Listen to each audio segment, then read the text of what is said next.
Hi there, Vladimir here, with another video about how to learn a foreign language. When explaining about how to learn a foreign language, I try to draw parallels to skills that people are more familiar with. Basically, I try to talk about language as little as possible. The myths and misconceptions about language learning are so deep and prevalent, and so I try to use analogies to things much simpler and more intuitive. And music, or learning to play a musical instrument, is one of those analogies I like to make. Hence the title of this video. Learning a foreign language is like learning a musical instrument. I do think that learning to play a musical instrument is a motor skill, whereas learning a foreign language is a cognitive skill. But I'm gonna draw an analogy anyway. So once again, learning a foreign language is like learning a musical instrument. Okay, let me change that. Learning a foreign language as an adult is like learning a musical instrument as an adult. Adults, a very important distinction.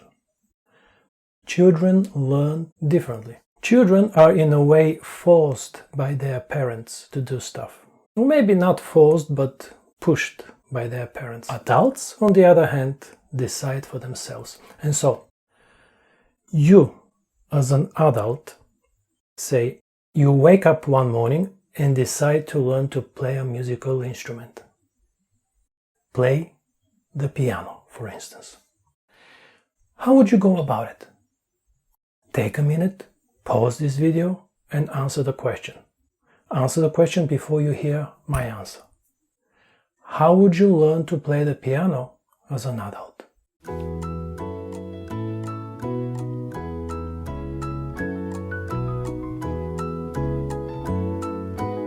Here is my answer. We say play the piano. It's the most common collocation with piano. Here is a Longman dictionary and its a collocation section, and it starts with play the piano. But look at the second collocation. Play something on the piano. You see, we all say play the piano. But when you think about it, play the piano, play the guitar, play the drums, play the violin makes no sense. You don't play the piano. You play your favorite songs on the piano. Guitar, violin, drums. And so it's not just something, but your favorite songs, melodies. The word something here is the most important word in this collocation. It all starts with that word. What is it that you want to play on the piano, guitar, drums? It all starts with your favorite songs. Actually, it all starts with your favorite song. And here is the parallel with language learning. The most common collocation with language is speak a language. But when you think about it, speak a language makes no sense. We don't speak languages. We don't speak, say Japanese. We speak about something in Japanese. We talk about something in French, English, German. And that something is the most important word in that collocation. For example, I want to talk about marketing in French, or I want to talk about history in Japanese, or I want to talk about fashion in Italian, and so on and so forth. It all starts with the topic you want to talk about. And we all know that in order to talk about something, talk about history, we need to know history.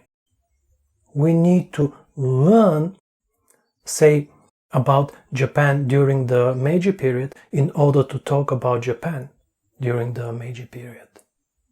And If you want to talk about that particular topic in Japanese, then you need to learn that very same topic in Japanese. You can't be learning history in English and speak about history in Japanese. The same way, you can't be learning your favorite song on the guitar and then try to play it on the piano. It doesn't work that way. You may be the world's best guitar player, but if you want to play the Flight of the Bumblebee on the piano, you'll need to relearn it on the piano. You may be a Nobel Prize winner in physics, but if you want to talk about physics in another language, you'll have to relearn your physics in that language. And back to learning to play the piano. It all starts with your favorite song. Not songs, but song. Which song do you want to learn to play on the piano?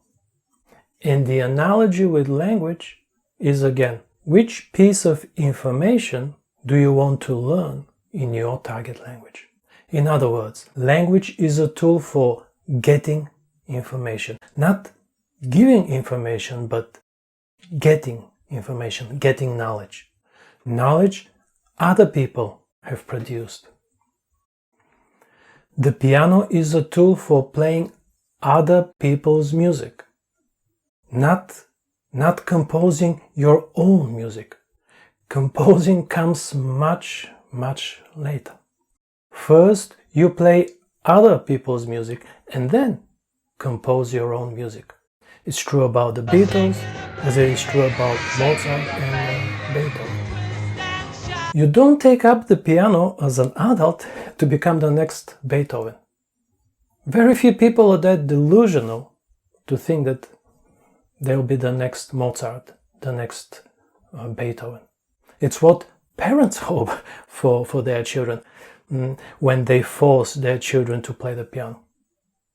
You decide to learn the piano because you want to play, say, Beethoven's For Elisa by yourself. You don't learn, say, English because you want to be the next J.K. Rowling. You do it because you want to read Harry Potter. And it's not like you learn English first and then start reading Harry Potter. No. You learn English by reading your favorite books. You don't learn music and then start playing the piano. No. You become better at playing the piano by playing your favorite songs. Make sense? Hope so. Now, a common objection people have is that yes, but my favorite melody is too hard. Shouldn't I start with, I don't know, something simpler? And the parallel with the language is, well, say Harry Potter is too hard for me to read as a beginner. Shouldn't I start with something simpler like Duolingo or graded readers? And my answer is no. Start with your favorite song, no matter how difficult it is. Don't start with the flea waltz just because it's easier. If your favorite song, your favorite melody is, say, The Flight of the Bumblebee, I say go for it. Slow it down a bit, but go for it. Your favorite song is what gonna keep you motivated, keep you going. If you really want to read Harry Potter, then go for it. Yes, it's going to be hard, but what is going to keep you going is your desire to know what's gonna happen next. Duolingo is a complete waste of time. A complete waste of time because it's all fake. It doesn't contain any useful information. It's all hollow words, meaningless sentences. Language apps are a complete waste of time. And so are piano apps. Let me show you.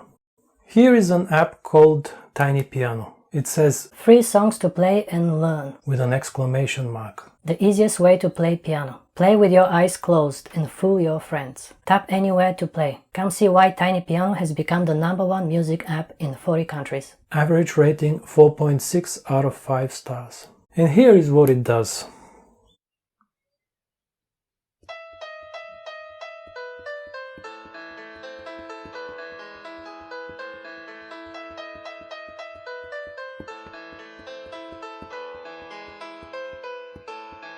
This is the Duolingo of piano learning.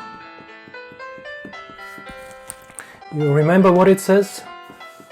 You can fool your friends. The only person that's getting fooled here is the one tapping on the glass.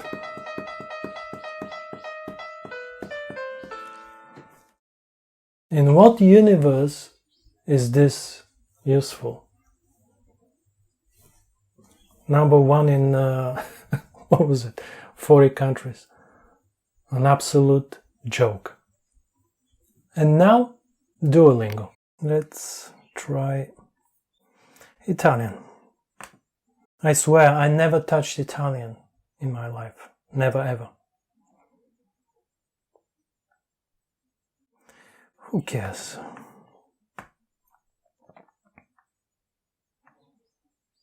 Brain training. Job opportunities. 10 minutes a day. No. Not now. Learning Italian for... Yeah, I've never touched Italian before, I swear. Already know some Italian. Let's try that. Let's assess your level. Let's do it. What? Un te. Write this in English.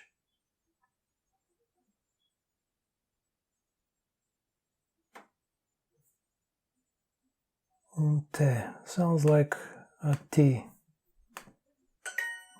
Good. Salve. Salve. Salve. I have no idea. Let's try hello.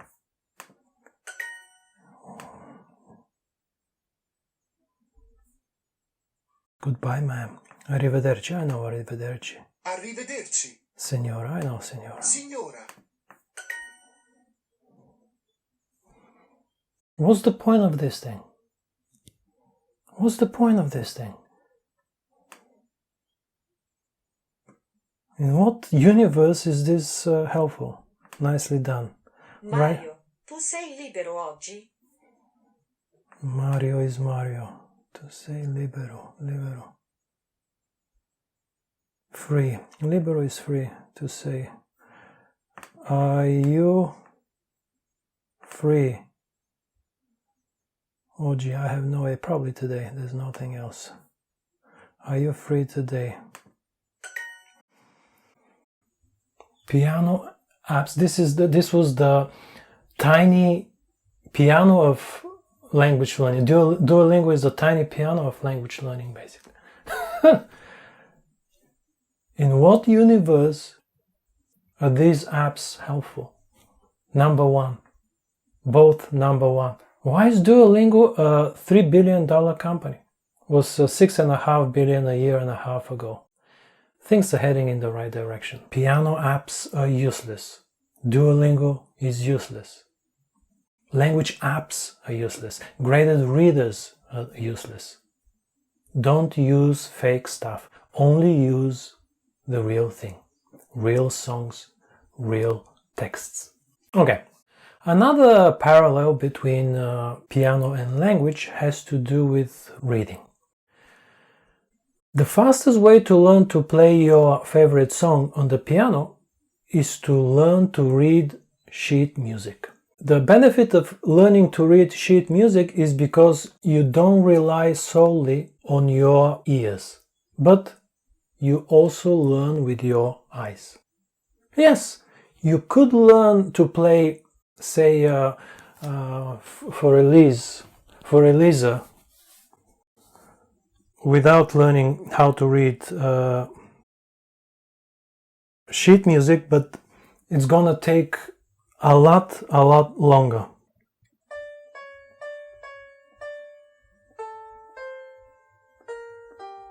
Is it this one or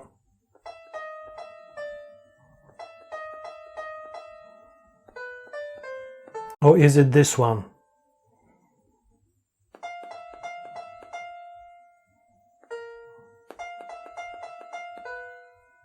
No.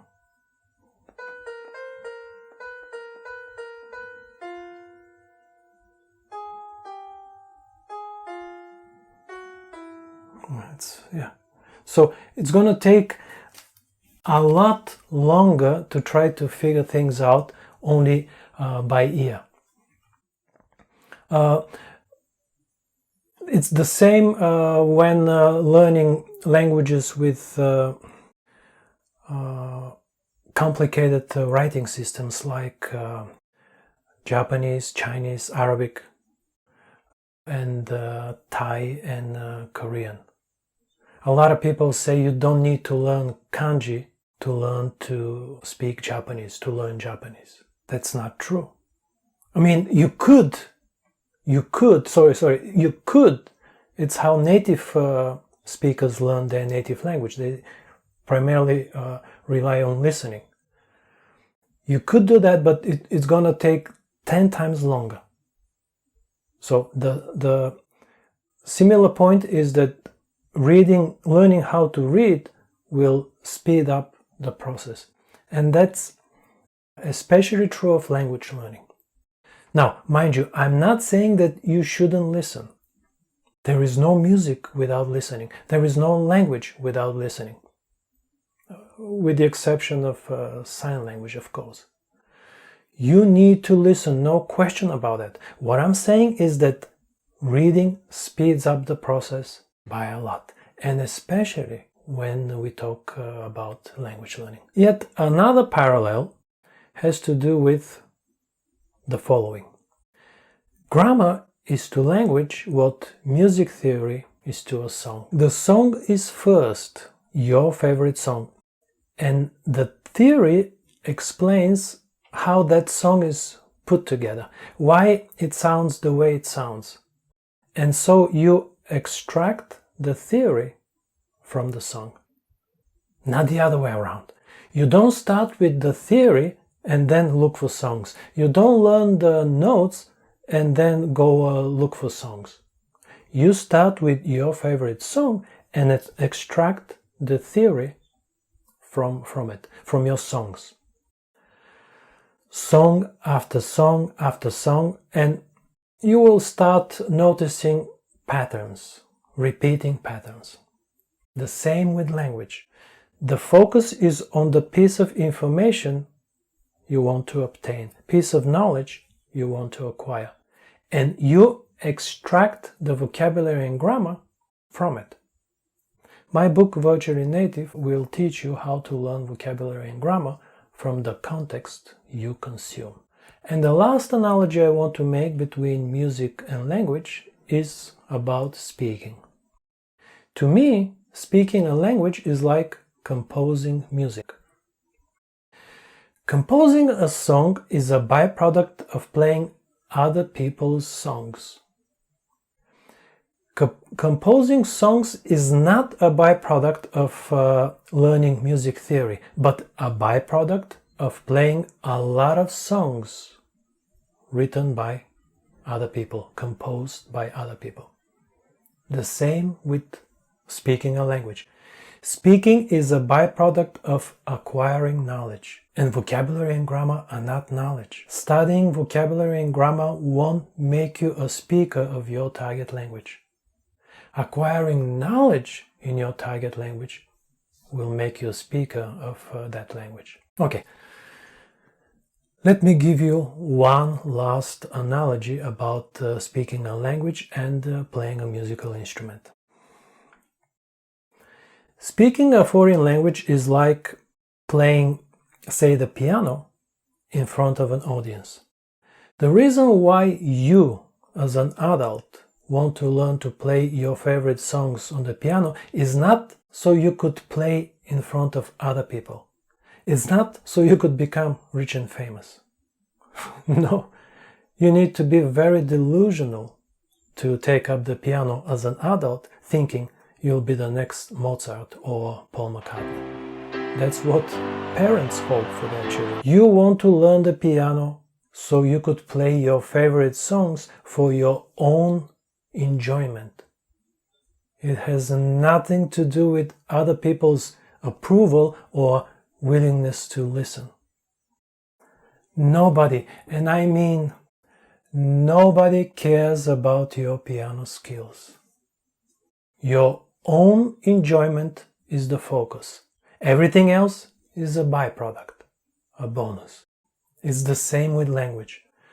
Language is a tool for acquiring knowledge. Knowledge is the product.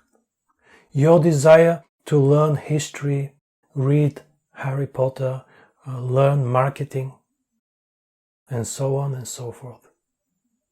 You don't read Harry Potter so you can go out and talk about Harry Potter. You don't learn marketing to go out and talk about it. Nobody cares about what you have to say about Harry Potter or about marketing or anything else for that matter. You do it for your own enjoyment, for your own benefit. Knowledge is the product, and speaking is a byproduct of acquiring knowledge. Speaking is a bonus.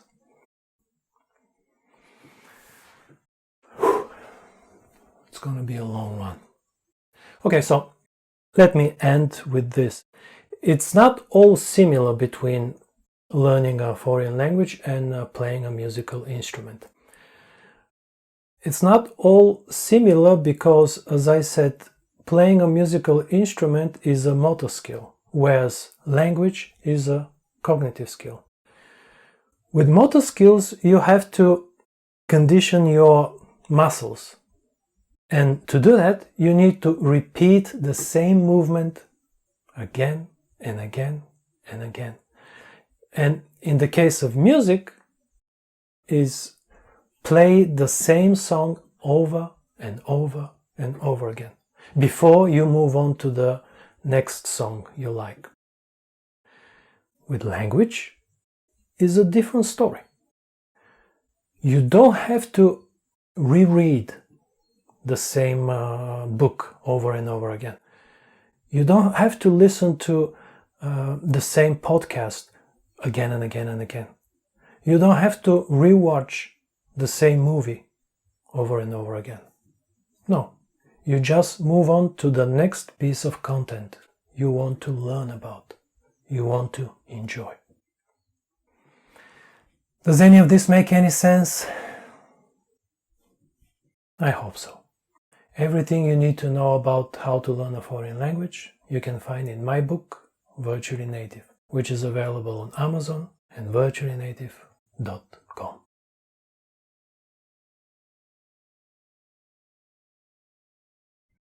You have one life. Don't waste it.